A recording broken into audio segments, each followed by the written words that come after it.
Yo YouTube, what's going on? It's your boy SalvationsElite. We're back with another video, guys, and today, guys, it's Search and Destroy 101. We're gonna enter in the classroom and we're talking about the basics of search and destroy in Call of Duty, specifically Call of Duty Modern Warfare. Basically all the fundamentals of what you need to know about search and destroy and how to play the game mode in Call of Duty. We've definitely been putting out a lot of strats videos these past few days and tips videos to get better at COD.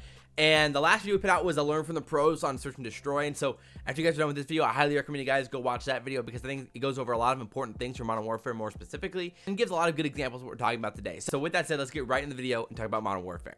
So really the foundation of search and destroy and really competitive COD as a whole is communication. So of course, before every single round, it's so important as a team to go into each round with a plan, an idea of where your teammates are going to be and where they're going to be looking, which gives you a better big picture perspective on where people can be and will be on the map, because anticipation is so important in search and destroy to have those instincts of where players are going to be, which obviously comes with time. It also can be enhanced with good communication, a good plan, and a good setup going into a round. When it comes to communication, the call outs are so important. So as a team or as a player, you need to learn those individual call outs on the map, like what each specific part of the map is, whether it's a lamppost, whether it's a heady, whether it's a half wall, whether it's top grandmas, whatever those call outs are for that specific map, you have to know them.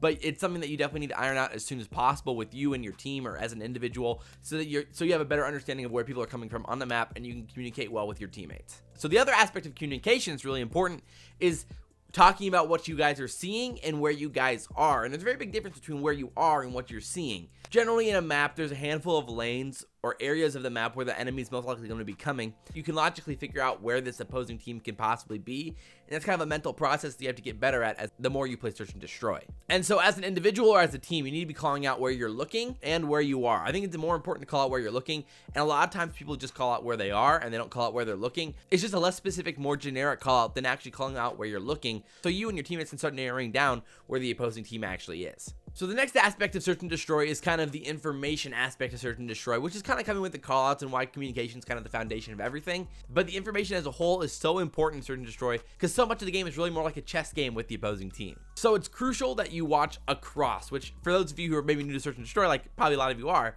across is an area where you can see a team pushing towards one bomb or the other.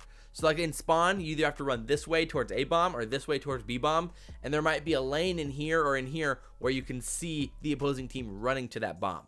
So on those types of maps, you need to have somebody playing that cross generally to get an idea of which bomb the team might be pushing towards. And a lot of times what teams will do is they'll use a smoke grenade to cover that cross, which we'll talk about in a second more, so it masks which direction you're going, which we'll talk about more in a second. But the information is so important. So let's say you stack one side of the map. Stacking means you send the majority of your players to one side of the map, like you send 3 guys to A bomb. So let's say you all go to A, and then your fourth player is playing mid or playing a flank to kind of guard your backside, or at least to have a chance to look towards the other bomb, something like that. You guys don't see anybody there at B in the first like 10 seconds or so, then you might want to consider rotating back towards A and really starting to start pushing towards A. So maybe you only leave one guy at B or on the flank and the other 3 start pushing towards A. That type of playing with the information that you currently have is really, really important. And similarly, which is why we're talking about it next, is understanding timing in search and destroy. So you really have to get a good feel for, as soon as possible, how long it takes for a team to rush towards a bomb site, how long it takes for a team to rotate from one bomb to the other bomb on that map, how long it takes for a team to plant, to defuse, and overall understanding how long it takes for a team to rotate from one area to another area based on where you've seen them. So let's say you see them in mid running towards kind of like the B side. We have nobody over there. So like you have to know whether or not you can get to that bomb before they can, or how long specifically it would take for them to go from there to start planning so that you can throw a nade onto the bomb. This is a timing game that you have to be very aware of and get used to the more you play. So again, when you see a player, you have to call that out. You have to say, yo, he's mid, he's running towards A bomb, or he's mid, he's backing up towards spawn.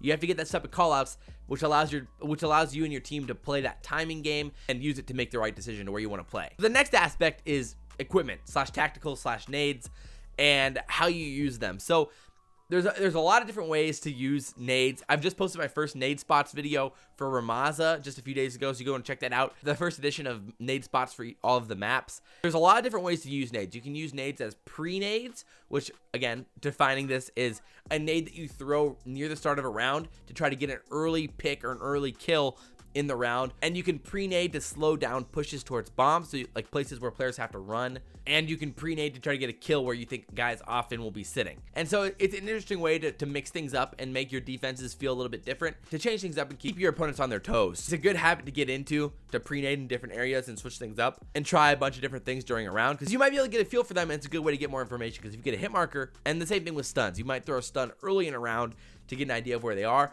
or you might save it later to kill somebody off a bomb, to kill somebody inside of the house. There's a lot of different ways to use those tacticals, but you have to be very aware of them. Just don't waste them. There shouldn't be very many rounds where you end up not using your tactical or your nade. You should be trying to use them every single round. Smokes are so important in this game. In Black Ops 4, we didn't have them, so if you guys have gotten to Search and Destroy in Black Ops 4, Search and Destroy is a lot different in Modern Warfare. It's obviously more tactical. There's smoke grenades. There's no thermals that work through smokes. There's just a lot of different aspects of this game that you just did not have in Black Ops 4. So how you use smokes with the team, it's obviously up to you. If we're playing fives, we might have 3 or 4 smokes on the map, depending on the map. On the bigger maps, 3 or 4 smokes for sure, and then maybe 1 or 2 stuns.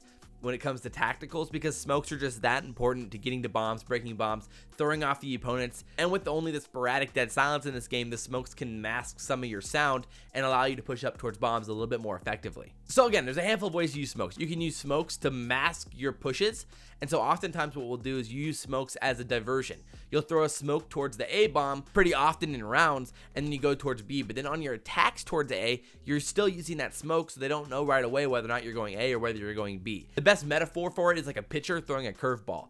You want that release to be the exact same as your fastball so that the batters don't know what pitch you're throwing. It's the same type of thing in football, how you're trying to disguise your blitzes on defense. You want to show the same formation with different types of plays. It's the same type of thing in CoD. Your formations are your early on pushes, whether it's a smoke or it's a stun or it's a pre-nade, and those are the first indicators of what type of push you're doing, and teams might rotate based off those solely.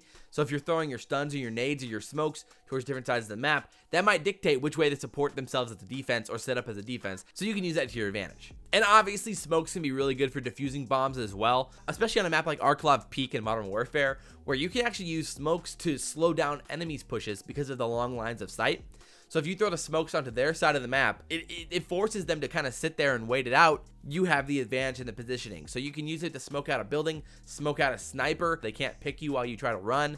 There's a lot of different ways to use smokes, and I personally really love smokes. I'm kind of a Modern Warfare Remastered, Modern Warfare 4, CoD 4 SnD fan, so smokes were so fun in that game, and they're definitely back in this game. I'll probably end up dedicating a whole video to smoke strats and smoke plays because they're just that important in Modern Warfare. And so when it comes to bomb sites, the most important things is how you plant a bomb and then trying to break a bomb to defuse it. And the most important thing that new players or new teams don't consider is where you actually plant the bomb on the bomb site. It makes a massive difference in how you defend that bomb and how you can play it as a whole, because there's some nasty spots in this game where if you plant the bomb in a certain spot, you can watch that bomb and check it from 30, 50 meters away, halfway across the map, because of the type of bomb sites there are. So you really have to be aware of how you plant that, and it can completely change the setup that you have when you plant the bomb. And in the future, like Learn from the Pros videos we're gonna do a lot more strats videos and tips videos for Search and Destroy in this game, because it's such a fun game for Search. And we'll talk about bomb plants and lines of sight and strats for those types of breaks and things as well, more in depth. That's kind of more of an overview in this video. And then when it comes to breaking bombs, this is where nades, stuns, and smokes can be so important and can be a massive X factor later in a round. So in this game in Modern Warfare, nades, stuns, smokes, and dead silence as field order becomes so important and give you a chance to make some big time plays because of how dead silence works in this game with smokes and everything else. I can't tell you how many times I've used dead silence plus a smoke to clutch like a 3v1 so far already this early in Modern Warfare. So as a team, communication is really important, and timing your breaks at the same time. So you have to work together to kind of enclose it on the bomb, so then you time it so that you all are pushing at a similar time and can trade kills, because obviously trading kills is something that's so important. You have to be in a position where if your teammate dies, you can quickly clean up the guy who killed him. And so that kind of transitions us into setups. So setups really are the strategy of Search and Destroy. They're the foundation, and if you have a good setup and strategy going into the rounds, it will be the difference maker, regardless of whether or not it's even that good of a strategy. If you have a strategy and have a setup going into the rounds, it can change everything for your team. So I think I'm going to make a full-on video about good setups in Modern Warfare, and I think we're going to go through a lot of pro setups for Modern Warfare as well. So I'll probably also do a breakdown of what just is a good setup before I even do anything else. At the end of the day, a setup needs to give you information about the opposing team. You don't want to have your flanks exposed. You just need to maximize your lines aside on the map. Just think about those 3 aspects, and that'll create way better setups than what you're currently doing. So I hope you guys enjoyed this video, the basics of search and destroy. We went through a ton in this video, but I think we had a lot of good information. So if you guys enjoyed the video, like, comment, and subscribe. Share the video if you guys really enjoy it, because I really do appreciate it. I say this all the time, but like, truly, your support means a lot to me, because I'm trying to do this full time, and I cannot do that without you guys. So I really do appreciate it. But as always, guys, I'm your boy SalvationsElite, and we'll see you next time. I'm out.